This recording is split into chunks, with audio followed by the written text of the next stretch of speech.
അപ്പൊ അതാണ് സംഭവം അല്ലേ? അളിയന്റെ ടെൻഷൻ എനിക്ക് മനസ്സിലായി. ചേച്ചി എല്ലാ കഥകളും എന്നോട് പറഞ്ഞു. അളിയൻ ധൈര്യമായിരിക്കും, ഇത് ഞാൻ ഈസി ആയിട്ട് പരിഹരിച്ചു. पत्नी अपने पति को सबसे पहले क्या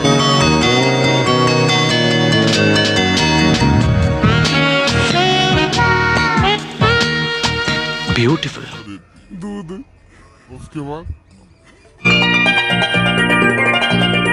അയ്യേ, നീ എന്താ ഇങ്ങനെ വായ പൊളിച്ചു നിക്കണേ? ഇതാരിത്? ശ്രീദേവിയോ?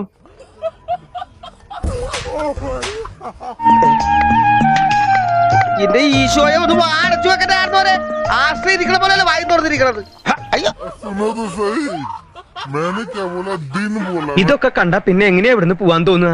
ഞാൻ ഒരു കാര്യം ആലോചിക്കുക, ലീവ് ഒന്ന് എക്സ്റ്റെൻഡ് ചെയ്താലോ? ഒരു എക്സ്റ്റൻഷനും വേണ്ട, ദേ ഉള്ള നേരത്തെ സ്ഥലം കാലിയൊക്കെ നോക്കി. मैंने रात नहीं बोला। हाँ तो कभी भी दे सकती है, उसकी मर्जी। വേണ്ട വേണ്ട, എനിക്ക് നിന്നെ പോലെ ഈ കാര്യത്തെ ആക്രാന്തമില്ല. ഇങ്ങനെ കാണുന്നതാണ് എന്റെ ഒരു സുഖം.